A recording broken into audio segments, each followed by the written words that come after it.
नव ऊर्जा ज्ञान सत्र के 8वें वीडियो में आप सबका स्वागत है। इस सत्र में हम चर्चा करेंगे कि जो 7वीं ऊर्जा है कालरात्रि, उन्होंने कैसे ब्रह्मांड का निर्माण किया, हमें कैसा जीवन दिया और सुरक्षित किया।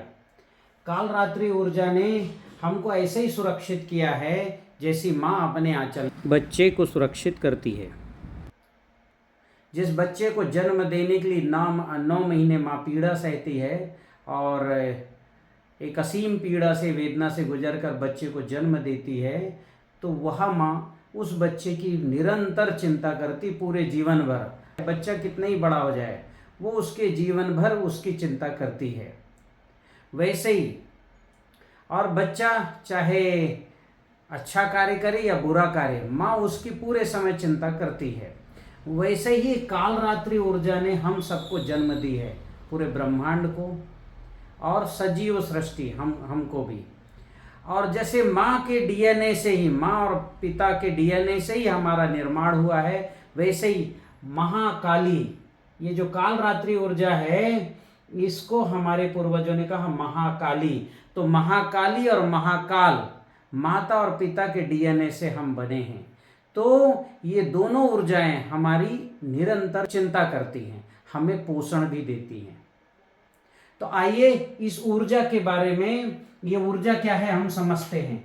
ये ऊर्जा को समझने के लिए आपको पहली वीडियो में जाना पड़ेगा। थोड़ी सी उस वीडियो का अंश मैं आपको बताता हूँ कि जब प्रकृति में कुछ नहीं था, ना आकाश था, ना वायु, ना अग्नि, ना जल था, ना ही किसी तरह की कोई प्रकाश थी, केवल घोर अंधकार था, अंधकार ही अंधकार था, सब तरफ घोर अंधकार था।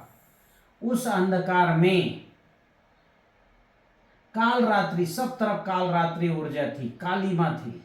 जैसे रात्रि में हम देखते हैं ना, रात्रि में कालीमा होती है, वैसी पूरी कालीमा पूरे संसार में, पूरी विश्व में था, कुछ कहीं कुछ नहीं था। तब वहां पर कालरात्रि ऊर्जा ने अपनी ऊर्जा को संगठित करना शुरू किया, संघनित करना शुरू किया। जब ऊर्जा संघनित हुई तो एक वलय का निर्माण हुआ, एक लिंग का निर्माण हुआ, जो है जो अनंत था। गहराई कितनी, ऊंचाई, आप अभी हम जो ब्रह्मांड में तो बहुत छोटे से रेत के कण के बराबर भी नहीं है इस पूरे ब्रह्मांड में। तो सोचिए जब महाकाली इतनी व्यापक थी, उस समय जो वलय बना होगा, जो शिवलिंग या महाकाल, इसको जो है महाकाल कहा है, ब्लैक मैटर कहा है। ये है एनर्जी, यानी महाकाली, और ये है मैटर, ब्लैक मैटर। ये ब्लैक एनर्जी है, ये ब्लैक मैटर है, इसको हमारे पूर्वजों ने कहा महाकाल। तो महाकाली की ऊर्जा संघनित हुई और संघनित होके क्या बना, महाकाल। फिर इस महाकाल, ये ऊर्जा और संघनित हुई है, मैटर बन गया, ठोस हो गया। तब यहां पर जो है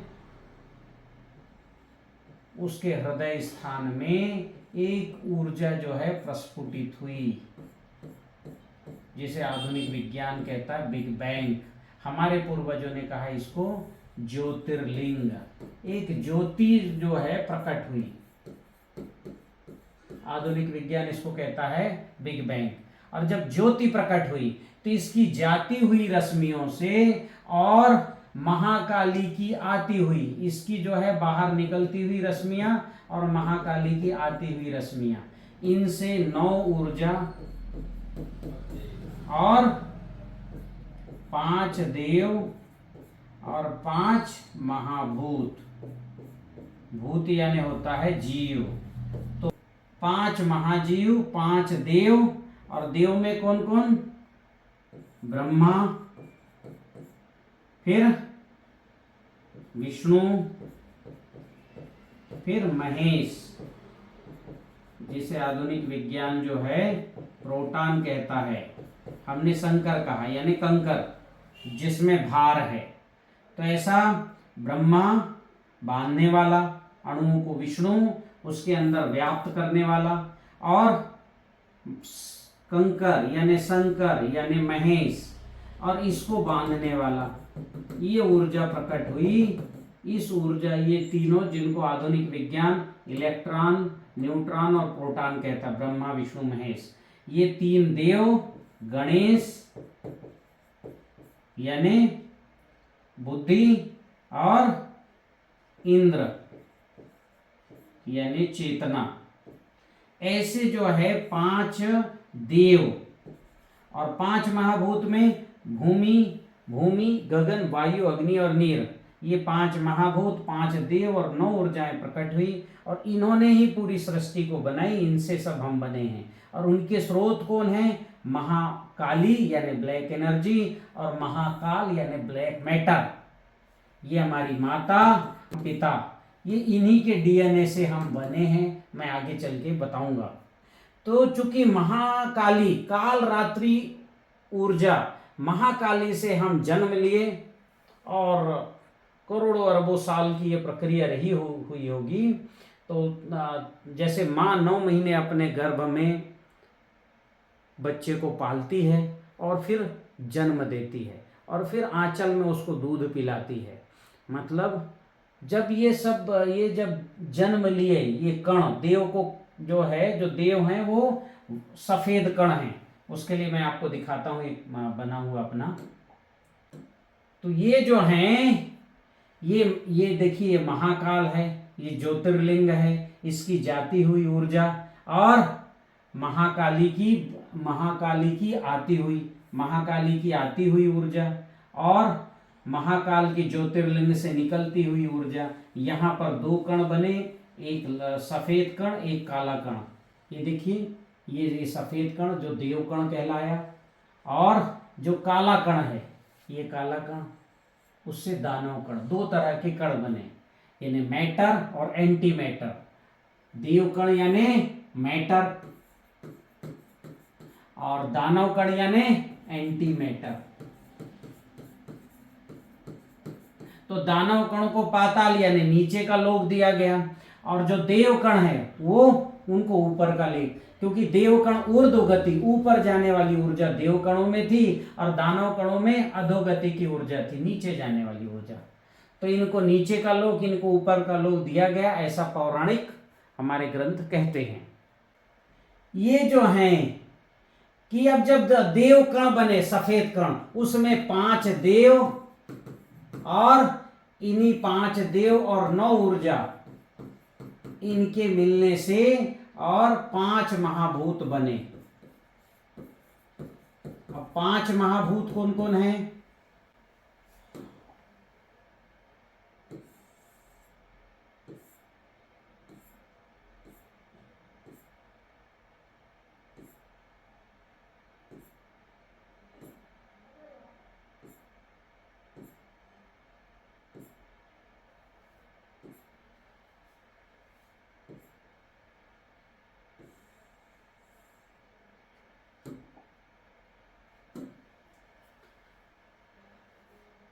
तो ये 9 ऊर्जाएं और देव कण, ये 5 देव और ये ऊर्जाएं, इन्होंने मिलकर के, और दूसरी ऊर्जा ने, ब्रह्मचारिणी ऊर्जा ने ही सबसे पहले गगन आकाश गुरुत्वाकर्षण बल से आकाश तत्व को जन्म दी, प्रकृति का निर्माण होते ही। ठीक है, फिर आकाश तत्व में अग्नि तत्व, जब कण आपस में टकराए तो टकराने से अग्नि उत्पन्न हुई, सूर्य उत्पन्न हुआ। ठीक है, तो आकाश के बाद अग्नि, और अग्नि से सूर्य, और फिर जब सूर्य में भी जब कण आपस में टकराए तो उनमें वायु प्रकट हुई, तो फिर वायु उत्पन्न हुआ, और वायु हाइड्रोजन और ऑक्सीजन, सूर्य का हाइड्रोजन और वायु से जो ऑक्सीजन बना H2+O, H2O यानी फिर पानी का जन्म हुआ, नीर का, जल का जन्म हुआ। और जब जो है ये चारों एक जगह इकट्ठा हुआ और जल सूख गया, तो उसमें से फिर भूमि का निर्माण हुआ। तो गगन, अग्नि, वायु, नीर और भूमि में फिर हमारा जीवन शुरू हो गया। तो इस तरह से 5 महाभूत। लेकिन अब जब हमारा जीवन शुरू हुआ तो हमारा जीवन भूमि से शुरू होगा, क्योंकि ये माता है और गगन ये पिता है। तो भूमि के बाद गगन, फिर हमें प्राणवायु चाहिए, तो तीसरा तत्व ये हो गया। जब जीवन हमारे यहां से, प्रकृति की शुरुआत गगन, अग्नि, वायु, नीर और भूमि, लेकिन जब हमारी शुरुआत होगी, हम जन्म लेंगे तो माता के कोख में पहला जो अंडाणु है वो माता का है, और पिता शुक्राणु, गगन तत्व, तो माता और पिता, फिर तीसरा वायु तत्व, फिर चौथा ऊष्मा अग्नि तत्व, ठीक है, फिर पांचवा नीर तत्व। टिश्यूज के अंदर ऐसे ही जीवन रचना होती है, जो कल मैंने वीडियो क्रमांक 6 में बताया है कि जो कोशिका का जन्म ऐसा ही होता है, और प्रकृति में हमारा भी जन्म ऐसे ही हुआ। फिर हमने तो हमारे जन्म की शुरुआत कहाँ से हुई? पहले भूमि, फिर दूसरा गगन, फिर तीसरा वायु, फिर चौथा अग्नि और पांचवा नीर। ये जो है माता तत्व है, ये पिता तत्व है, ये प्राण तत्व है, ये ऊष्मा चेतना स्पंदन है, और ये नीर जीवन तत्व है। तो माता, पिता, प्राण और जो है चेतना, स्पंदन, स्फूर्ति और जीवन, ऐसे जो है पंच महाभूत, भूमि का भ, गगन का ग, वायु का व, अग्नि का अ और नीर का ना, तो क्या बन गया? भगवान। तो पंच महाभूतों का संक्षिप्त नाम ही भगवान है, और ये महाभूत हैं। महाभूत यानी, भूत यानी होता है जीव। जैसे हम तुम पेड़ पौधे, हाथी घोड़े चींटी, ये भूत की श्रेणी में आते हैं। तो भूत यानी जीव,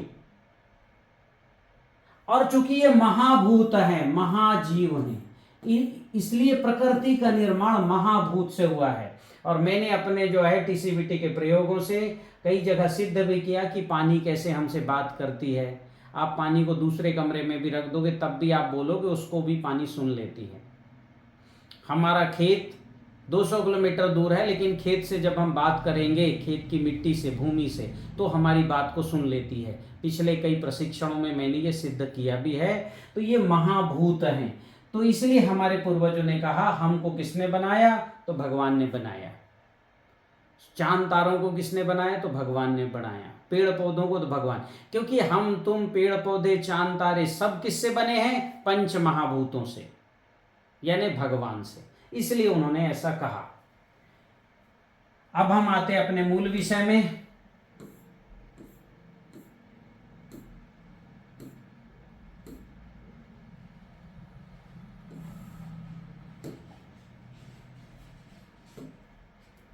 तो मूल विषय क्या है? मूल विषय है महाकाली की जाती हुई किरणें और महाकाल की ज्योति से निकलते हुए ज्योतिपुंज, इनके दोनों के किरणों के टकराने से और सफेद कण बने और काले कण बने। काले कण यानी दानव कण, जो पाताल नीचे हैं, इस महाकाल की जो है भाग में नीचे के तरफ हैं, और जो सफेद कण ये ऊपर, क्योंकि इनकी ऊर्ध्वगति ऊपर उठने की है, ये सफेद कण। ऐसे जो है इनसे जीवन की रचना प्रकृति में शुरू हुई।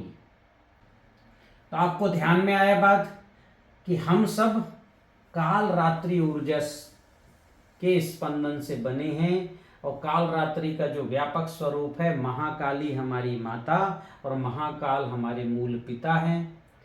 अब यहाँ से जो है इसको बाबा भी बोलते हैं, ज्योतिर्लिंग भी बोलते हैं, ऐसा ध्यान में कई लोगों को बताया गया है। तो अब इस तरह से अभी हमने जैसे सीखा काल रात्रि यानी रात्रि की काली मां, इसको आधुनिक विज्ञान ने कहा ब्लैक एनर्जी, और आधुनिक विज्ञान कहता है 70% है एनर्जी, जिसको हमारे पूर्वजों ने कहा महाकाली। ठीक है, और ये महाकाली मूल ऊर्जा है, मूल जहाँ से हम जन्म लिए, जहाँ से ये पूरा ब्रह्मांड की शुरुआत हुई। और महाकाली ने आगे क्या बनाया? महाकाल युग 21% है, और महाकाल का मूल कण क्या है? हम जो देखते हैं कार्बन, इस प्रकृति में जो कार्बन है, सी के नाम से दर्शाते, उसके 4 बांड है, लेफ्ट राइट ऊपर नीचे। ठीक है, तो हम सब कार्बन से बने हुए हैं। कितना प्रतिशत, तो आप जोड़ेंगे 70% ब्लैक एनर्जी, 21% ब्लैक मैटर। तो हमारे शरीर में 91% कार्बन है। कुछ कुछ वैज्ञानिक 97% भी बोलते हैं। तो हमारा पूरा शरीर कार्बन से बना है। तो ये महाकाली ने ही, महाकाली का भाग का सूक्ष्म रूप, जैसे जो है मैंने बताया कि ब्रह्मांड का सूक्ष्म इकाई क्या है, कोशिका है, वैसे ही जो है इस कोशिका की केंद्रक इकाई और कौन है, कार्बन, क्योंकि कोशिका भी 91% कार्बन से बना है। तो महाकाल ये काले हैं, महाकाली काली है, तो कार्बन काला है। तो इस तरह से जो है कार्बन को हम मानेंगे यत यत पिंडे तत्त ब्रह्मांडे। कार्बन जो काला पिंड है वही ब्रह्मांड का काला भाग है। तो कार्बन तो हमको दिखाई देता है, लेकिन महाकाली और महाकाल ये दिखाई नहीं देते। आधुनिक विज्ञान इनको इसको खोजने की शुरुआत आधुनिक विज्ञान ने किया है 1933 में। और जो है स्विस वैज्ञानिक हुए फ्रीडस स्विगी, इन्होंने इस पर काम किया। और जब ये पूरे क्लस्टर पर अध्ययन कर रहे, इस ब्रह्मांड में बहुत सारे क्लस्टर हैं, ये क्लस्टर बाहर क्यों नहीं जा रहे हैं, जबकि ये स्पीड इनकी कितनी है, स्पीड है प्रकाश की गति के बराबर, 3 लाख किलोमीटर पर सेकंड की गति से ये सारे गैलेक्सियां बाहर की ओर भाग रही हैं। लेकिन वो अपने क्लस्टर से बाहर नहीं जा रही हैं, वो अपने क्लस्टर में ही जो है घूम रही हैं। तो उससे उन्होंने सिद्ध करने की कोशिश की कि जो है कोई तो ऊर्जा है जो इसको बाहर नहीं जाने दे रही है, बाहर जाने से रोक रही है। तो वो ऊर्जा कौन सी ऊर्जा है, यही महाकाली ऊर्जा, जो उसको क्लस्टर में रख रही है, बिखरने से बचा रही है, ये ऊर्जा सुरक्षा दे रही है महाकाली, ठीक है। और आपस में बांधे रखती है। तो जैसे क्लस्टर में के अंदर अनेकों आकाश गंगाएं हैं, आकाश गंगा किससे बंधे हुए हैं, ब्लैक होल से, ठीक है, क्योंकि वो ब्लैक मैटर है ना, उससे बंधे हुए हैं। और हमारी आकाश गंगा के चारों तरफ चक्कर सूर्य लगा रहा है, तो सूर्य आकाश गंगा के केंद्र से बंधा है। हमारी धरती सूर्य का चक्कर लगा रही है, तो हमारी धरती सूर्य की केंद्र गुरुत्वाकर्षण में बंधी हुई है। चंद्रमा पृथ्वी के गुरुत्वाकर्षण में है। तो इस तरह से बिखरने से बचाने का काम, क्योंकि जिस माता ने जन्म दिया है वो हमेशा अपने बच्चों को बचाएगी और हमेशा अपने सभी बच्चों को बांधे रखेगी। जितने भी बच्चे हों, माता कहेगी सब आपस में अच्छे से रहो, एक दूसरे से कोई लड़ो ना। तो यही काम जो है काल रात्रि ऊर्जा महाकाली कर रही है। तो ये निर्माण भी कर रही है और सुरक्षा भी दे रही है। पूरे परिवार में माता ही ऐसी एक केंद्र है जो सबको जोड़े रखती है, बेटा को, बेटी को, बुआ को, है ना, चाचा चाची को, बुजुर्गों को भी जोड़े रखती, बच्चों को भी जोड़े रखती। वैसे कार्बन सबको जोड़े रखती, जितने भी अणु हैं हम सब कार्बन के बॉन्ड से बंधे हुए हैं। सी हमारे ये कार्बन जो सबको जोड़े रखता है, 1 2 3 और 4 जैसे। तो अब इसको प्राप्त करना ये हमारी प्रक्रिया है। तो अभी तक कार्बन प्राप्त करना, कि कार्बन हमारा न्यूट्रिशन है, ये हम में होना चाहिए, इस पर ज़्यादा काम हुआ नहीं। इसका एक उदाहरण मैं आपको बताता हूँ। पहले जब हमारे पूर्वज हल से खेती करते थे, हमारे पूर्वज जब हल चला के खेती करते थे तो केवल क्या लगाते थे, चीरा, खेती में चीरा बस लगाते थे ऐसा। इससे कार्बन हवा में उड़ता नहीं था। अब जब से ट्रैक्टर आए उन्होंने जुताई शुरू कर दिया आड़ा तिरछा, और जुताई के साथ उन्होंने क्या कर दिया कि पूरा ऊपर नीचे करना शुरू कर दिया। तो अभी क्या हुआ, पूरी मिट्टी टूट गई और अंदर तक, और मिट्टी के कार्बन हवा में उड़ने शुरू हो गए, खूब उड़ रहे। गर्मी आता है, मान लो किसान ने 20 ट्राली गोबर डाला और अगले साल 1 साल बाद जांच करेगा तो उसके खेत में 0.2 या 0.3 इतना ही, या खूब से खूब 0.4 इतना ही प्रतिशत कार्बन बचेगा। कार्बन उड़ गया हवा से, हवा में चला गया, क्योंकि कार्बन हवा की वस्तु है, हवा में चली जाती है। हमारी मिट्टी में कार्बन घट गया, और कार्बन क्या काम करता है, ये हवा को पकड़ के रखता है, ये पानी को पकड़ के रखता है, ये जीवाणुओं को घर देता है रहने के लिए। कार्बन में ही जीवाणु अपना जीवन चक्र पूरा करते हैं। और कार्बन और क्या करता है, जड़ों को बढ़ाने की जगह देता है, वाष्प और वायु को संघनित करके बनाता है, और जितने भी phosphorus, potash, zinc, iron, calcium उनको पकड़ के रखता है। ह्यूमस यही बनाता है, मतलब थाली, भोजन की थाली भी कार्बन ही बनाता है। ये कार्बन यही सब कुछ बना है। तो जो माता तत्व है, मूल जो तत्व है, मिट्टी से निकल गया तो मिट्टी में कुछ बचा नहीं। एक और कार्बन काम करता है खेती के लिए, जो है नाइट्रोजन, ये जो है बहुत आवश्यक है। तो नाइट्रोजन को भी पकड़ के कार्बन रखता है, जिसको बोला जाता है CN रेशियो। CN रेशियो कहा जाता है। 20:1 लिखते हैं, कुछ 14:1 तक भी कहते हैं। अब 20% कार्बन है तो 1% नाइट्रोजन हमारे खेत में होना ही चाहिए। मैंने खेती में इसी सिद्धांत, पंच महाभूतों के और 9 ऊर्जा को सिद्धांत को ध्यान में रखकर खेती करवाना शुरू किया। तो 6 महीने में 1 से 1.25%, 1 साल में 1.5%, 2 साल में 2% तक कार्बन बढ़ जाता है। और जैसी कार्बन बढ़ गया तो हवा, पानी, माइक्रोन्यूट्रिएंट, ह्यूमस, जीवाणु सब आ जाएंगे और खेती अपने आप में, इसलिए TCBT खेती अपने आप में समृद्ध हो गई है ना। TCBT जो खेती करता है, जो किसान ऊर्जा विज्ञान को समझ के खेती करता है और अणु विज्ञान को समझ के खेती करता है, वो किसान 100% ना केवल सफल होता अपितु समृद्ध होता है। समृद्ध, हाँ जी। हमारे 38 फसलों के रिकॉर्ड प्रोडक्शन है अभी तक में से, और रासायनिक से ज्यादा के हैं ये रिकॉर्ड प्रोडक्शन। तो इसलिए हम जो है कार्बन ये स्थापित करने की कोशिश करते हैं। अब ये जो है कार्बन स्थापित करने की प्राकृतिक प्रक्रिया क्या है, वही है यम, यानी क्या खाना, आपका भोजन तय है क्या खाना है। नियम यानी कैसे खाना, जीवाणु युक्त खाना, है ना। फल खाना तो पका के खाना। यम क्या है, मनुष्य का फल, मनुष्य का यम क्या है, फल। नियम क्या है, पका फल, जीवाणु युक्त होना चाहिए। फिर आहार क्या है, पंच महाभूत, और पंच महाभूत में वायु, क्योंकि प्राण देता है ना, प्राण वायु, ऑक्सीजन, ये ज्यादा खाते हैं, सबसे ज्यादा हवा खाते हैं, फिर पानी पीते हैं, फिर भोजन करते हैं। भोजन यानी फल खाना मुख्य है। और फल के जगह अन्न खा रहे हैं तो दोष लगता है, तो एक दिन का उपवास करना है एकादशी का। इसलिए चावल को एकादशी में प्रकृति ने ही निगेटिव करके रखा है कि मनुष्य ना खाए, फिर भी हम एकादशी में चावल खाते रहते हैं, तो दोष लगता है। इसी दोष लगने से त्रिदोष उत्पन्न होते हैं, पंच महाभूत असंतुलित होते हैं और हम बीमार होते हैं। तो फिर विहार यानी पचाना, फिर प्रत्याहार यानी हर अंगों को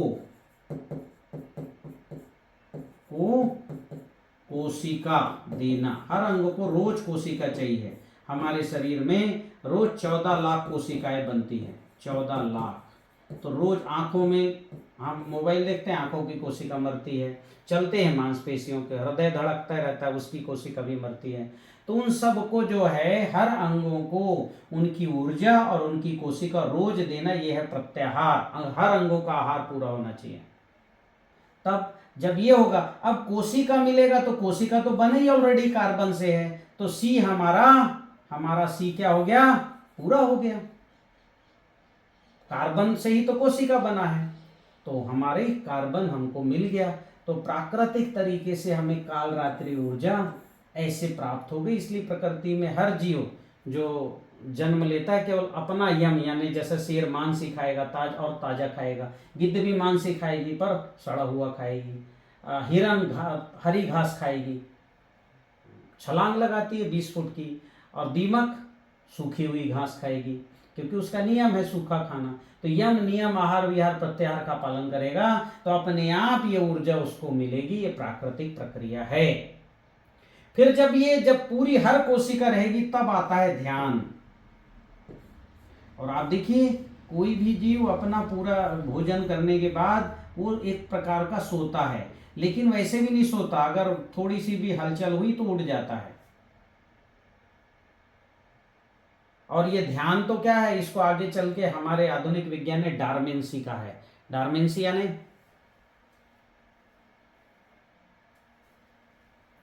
डार्मेंसी यानी सुप्त अवस्था। मेंढक देखिए जब बारिश खत्म हो जाती है सुप्त अवस्था में चली जाती है, ऐसा बिल्कुल सूख गई है ना। लेकिन जैसी एक बूंद जो है पानी उसके शरीर में पड़ता है, फिर से उसकी नई चेतना आती है और नए अंगों के साथ प्रकट होती है, पुराने अंग वहीं छोड़ देती है। या जो बर्फ में रहने वाला भालू है, वो जब जो बर्फ शुरू होता है तो वो जो है बर्फ के नीचे बैठ जाता है अपना ऐसा बना करके, और बैठा रहता है 6-7 महीने तक बैठा रहता है। और इतना ही नहीं, वो 6-7 महीने न खाता न पीता, कुछ नहीं, अंदर श्वास लेने की भी उसको जगह नहीं मिलती होगी, फिर भी पड़ा रहता है। और फिर जैसी 6-7 महीने बाद बर्फ खत्म होती फिर निकलता है, फिर जीवन जीता है। तो वो जो है वो है उनका मौलिक ध्यान। वो अपने जो है सारी ऊर्जा को अपने इस महाकाली और महाकाल इसमें केंद्रित कर देते हैं। आज्ञा चक्र है ना ये आज्ञा चक्र है, ध्यान आज्ञा चक्र में होता है यहाँ। और इसका रंग क्या है? जामुनी रंग है। जामुनी रंग यानी वही महाकाली, जो काली रंग और महाकाल का जो है ये दोनों का रंग ही जामुनी रंग। जामुन पकता है तो कैसा रहता है ना काला, एक अलग ही तरह का कालापन होता है। वही कालीमा ये ध्यान आज्ञा चक्र का है। तो आप आज्ञा चक्र में अपने आप को जैसी जो है लेके जाएंगे, क्षण भर भी लेके जाएंगे तो बहुत ऊर्जा मिलेगी, क्योंकि इस जो है महाकाली ऊर्जा से भरी हुई है, महाकाल ऊर्जा से भरे हुए हैं। इस पर आधुनिक विज्ञान भी शोध कर रहा है, अभी काफ़ी अच्छा जो है उस पर पहुंच रहे हैं। तो ये आज्ञा चक्र में जाओगे तो आपकी उम्र भी वहीं के वहीं रुक जाएगी। इसलिए हमारे कई पूर्वज कहते हैं कि इतने वर्ष तप करते थे, इतने वर्ष, क्योंकि जैसे आप ध्यान में जाओगे तो आपकी जो है कोशिका की आयु वहीं के वहीं रुक जाएगी। जैसे भालू 7 महीने जो है बर्फ में रहता है, और इतना ही नहीं, मादा भालू के गर्भ में यदि कोई बच्चा रहता है और वो बच्चा 4 महीने का है, तो अगले 7 महीने वो भी बच्चा 4 महीने का रहेगा। 7 महीने बाद भालू जब जो है वापस डार्मेंसी तोड़ के आएगा, तब गर्भ के बच्चे का 5वां महीना शुरू होगा। तो जो है मादा भालू खुद को भी ले जाती ध्यान में और बच्चे को भी ले जाती है, क्योंकि वो यम नियम आहार विहार प्रत्याहार का पालन करते हैं। मनुष्य यम नियम, यम यानी क्या खाना, फल खाता नहीं है और पके फल नहीं खाना, कच्चे भी खा लेता है। तो जीवाणु युक्त फल खाना, पंच महाभूत वायु का अधिकतम वायु का उपयोग करना, ठीक है। ऐसा नहीं बार बार श्वास लेना नहीं। मैंने शायद चौथे वीडियो में बताया कि बार बार श्वास लेने से आपकी आयु घटती है। श्वास का अधिकतम उपयोग करना। तो इस तरह से जो है हम ध्यान में जाएंगे। महाकाली महाकाल, हम जब ध्यान में आज्ञा चक्र में जाते हैं तो क्या ध्यान करते हैं? यही तो करते हैं। एक महाकाली है, महाकाल है, और उनके महाकाली की गोद में एक गणेश जी, एक जो है गोबर का पिंड, ये हैं। ये भी काले, गणेश जी भी काले, महाकाली भी काले, महाकाल भी काले। और ओम नमः शिवाय बोल करके हम ये जो है अपने ध्यान को पूरा करते हैं, ठीक है। और ओम में जो है ये देखिए इसमें भी 3 है, 3 और ये 6 और ये 9, इसको करेंगे तो ये 9, तो 3 6 9 विद्यमान है। ये 3 ऊर्जाएं यहाँ पर हैं, है ना। एक देव ऊर्जा है गणेश, और जो माता पिता और गणेश की ऊर्जा, बुद्धि की ऊर्जा। इसलिए आज्ञा चक्र में हम जाके ये ओम जब करते हैं तो इन्हीं का ध्यान करते हैं। जब ऐसा ध्यान करोगे और ओम नमः शिवाय ओम को प्रणाम करके अपना ध्यान पूरा करोगे, तो आपकी धारणा, आपने जो ध्यान किया है वो आपके शरीर में इस धारित हो जाएगी, शरीर में रुक जाएगी। शरीर इसका फिर उपयोग करेगा, धारण कर लेगा। जैसे हमको कपड़ा पहनना है स्नान के बाद, तो हम कपड़े का पहले ध्यान करते हैं, तो कपड़े को ढूंढते हैं, यहाँ कपड़ा रखा है, फिर उसको धारण कर लेते हैं। तो ध्यान के बाद जैसे आप जो है ध्यान आपका पूर्ण होगा, जो आपने ध्यान किया है, जैसे हमने कपड़े का ध्यान किया, उसको हमने पहन लिया तो धारण कर लिया हमने, तो कपड़ा धारण हो गया। तो जो भी ईश्वर के पास जाओगे, आप ध्यान करोगे, उसको इस प्रकृति में, भौतिक प्रकृति में आप धारण कर लोगे, प्राप्त कर लोगे, ये है, ठीक है। तो इस तरह से आध्यात्मिक ऊर्जा, आध्यात्मिक साधना। तो अब हमने पहले जैसे पिछले उसमें बताया, शैलपुत्री ने अणु बनाया, ब्रह्मचारिणी ने गुरुत्वाकर्षण बल दिया, आकाश तत्व बनाया, है ना। शैलपुत्री ने अणु बनाया और ग्रह बनाए, ब्रह्मचारिणी ने गुरुत्वाकर्षण बल दिया और आकाश तत्व बनाया। चंद्रघंटा ने वेव्स तरंगे दी और अग्नि और वायु बनाया, और कूष्मांडा ने आकृति दी, स्कंद माता ने उसमें जीवन दिया, और कालरात्रि ने जीवन को कांत दिया। अब जो है ये महाकाली या नहीं, कात्यायनी ने जीवन को कांत दिया, गुथ दिया, जीवो जीवस्य जीवनम की जो है प्रक्रिया पूर्ण कर दी। अब जब काल रात्रि आ रही है तो उसको सुरक्षित कर रही है, पूरे ब्रह्मांड को सुरक्षित कर रही है, ठीक है, बिखरने नहीं दे रही, पकड़ के रख रही है। तो इस तरह से हमारे पूर्वजों ने इस विज्ञान को जन्म दिया, और इस जो है ऊर्जा विज्ञान को ना केवल समझा अपितु तो उसको देखा, और जैसे काम वैसे नाम, यथा जो है गुण तथा नाम, ऐसा दिया। तो मेरे जो है आप तीसरे वीडियो को देखेंगे, पहले दूसरे तीसरे, तो उसमें मैंने बताया है जैसी ऊर्जा वैसे उन्होंने नाम दिया। तो इस तरह से आपने देखा कि महाकाली ऊर्जा ने ही पूरे जीवन की रचना की। हम सब उसी के डीएनए से बने हुए हैं, हमारा भाग इसी का बना हुआ है। महाकाली और महाकाल के ये हमारी माता हैं, ये पिता हैं, और इसलिए जो है आप जब इनको स्मरण करोगे, इनको याद करोगे, तो ये हमसे बात करने लगती हैं। ये मैंने कुछ प्रयोगों में आप सबको बताया भी है कि आप भूमि से बात करो तो भूमि में परिवर्तन आता है, वायु से बात करो, अग्नि से बात करो, पानी से बात करो तो परिवर्तन आता है, जिसको मासारू इमोटो जैपनीज वैज्ञानिक ने पानी में प्रयोग करके सिद्ध भी किया है किर्लोस्कर फोटोग्राफी से, कि पानी में कैसे परिवर्तन आता है पानी से बात करने पर। इस तरह से हमको हमारे जीवन को इस कालरात्रि ऊर्जा की साधना करके और इसको पूर्ण करना है। तो मैंने बताया यम नियम आहार विहार प्रत्याहार या ध्यान से आप इसको पूर्ण करिए और अपने जीवन को सुंदर बनाइए। बहुत बहुत धन्यवाद।